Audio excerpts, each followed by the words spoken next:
Oke, mulai lagi. WhatsApp bro. Assalamualaikum warahmatullahi wabarakatuh. Di sini saya Muhammad Rosmail dari Prodi KPI dan rekan saya bernama. Saya Vera Nistiana dari Prodi Tadris Bahasa Inggris. Nah, di sini akan membahas tentang ngobrol asik. Ya. Ya, langsung saja ke sesi pertanyaannya. Ya. Di sini Mbak, saya akan menanyakan beberapa pertanyaan yang terkait dengan efek media sosial dan realitas sosial. Mungkin menurut Mbak Vera, mungkin ada yang pertanyaan yang pas itu bisa dijawab dengan netral aja. Iya, dengan santai gitu Santai ya. aja. Ya.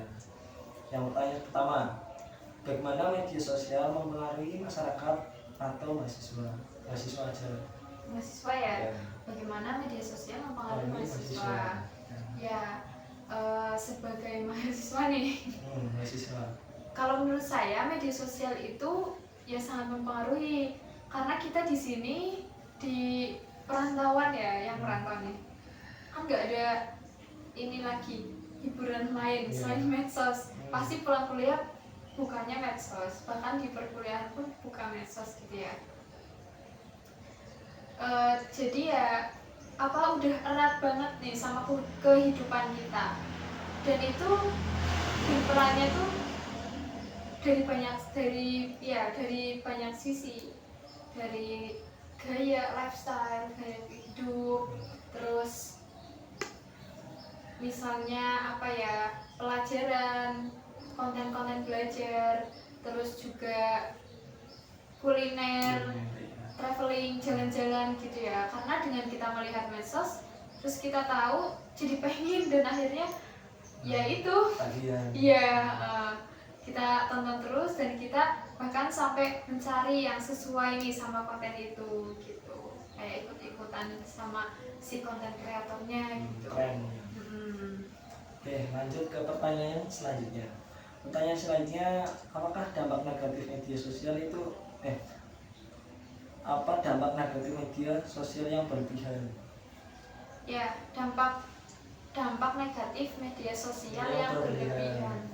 Menurut saya kalau dampak negatif itu banyak ya, tapi yang berlebihan ini sih kayak yang itu ya, intens waktu joget-joget itu. Joget-joget. Itu kan negatif ya. Kalau menurut saya sih negatif, karena ya buat apa gitu dia tuh upload ya joget-joget doang, kayak nggak ada manfaatnya gitu, kayak cuma pamer aja gitu kan. Dan di situ tuh dengan mereka melakukan sekali terus berhasil, terus jadi ketagihan, jadi lagi gitu ya, melakukan lagi. Bukan cuma berlebihan dalam hal ikut trennya, tapi juga ini yang lain, dia tuh jadi mager gitu. Ya, seseorang itu jadi malas beraktivitas karena udah nyaman dengan medsosnya ya, dan jadi ini mungkin ya ansos. Jadi mereka itu menjadi kaum yang suka rebahan, memilih untuk berdiam diri di kamar sambil scroll ya. Oke, lanjut ke pertanyaan selanjutnya. Bagaimana cara mengukur efek media digital dan perilaku konsumen?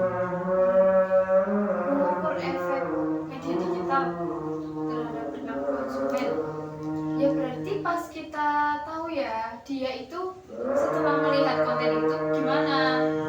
Nah, misalkan nih dia ternyata jadi meniru apa yang dia tonton, sesuai dari apa yang dia tonton di medsos tadi, di media digital tadi, entah TikTok, Instagram, atau Facebook, YouTube gitu. Kalau dia memiliki keinginan untuk seperti itu, seperti apa yang dia tonton, misalnya dia nonton mukbang terus dia ikut-ikutan gitu, terus kayak mungkin konten-konten yang prank gitu ya, ada ya itu, terus dia ikuti itu kayak gitu, berarti itu udah berdampak besar karena mereka jadi ikut kayak gitu. Sekarang kan banyak ya bocil-bocil itu kayak bikin akun YouTube yang menayangkan FF, ML gitu, live. nah terus dia upload gitu. Karena mereka jadi ini tertanam di diri mereka tuh pengen jadi gamer ya, gamer yang pro gitu loh dilihatnya. Dan mereka kecil SD itu kayak berlomba-lomba bikin konten, pas dia lagi main diupload di YouTube. Ya itu salah satu itunya sih. Lanjut ke pertanyaan selanjutnya. Bagaimana cara media sosial mempengaruhi kehidupan di masyarakat? Ya, media sosial mempengaruhi kehidupan di masyarakat. Ya dengan tontonan apa yang mereka sajikan, mereka tayangkan untuk masyarakat, mereka pasti akan terpengaruh ya, karena si penonton itu kan nonton nih, terus ada rasa pengen meniru gitu. Nggak cuma yang baik-baik sih, sampai yang ke negatif juga ada loh yang gitu. Kayak mungkin pengaruh yang buruk ini ya, yang itu dia pengen terkenal tapi dengan menabrakkan diri ke truk. Tahu nggak yang itu? Ya bocil lagi sih, karena itu mungkin di luar dari kendali. Tapi kalau misalkan positif, kita ambil positif nih, pengaruh dari medsos. Ya ketika si orang itu, penonton itu nontonnya hal-hal yang positif, dia pasti ke bawah positif. Misalnya dia nontonnya itu apa ya, dengan podcast yang kata-kata bijak atau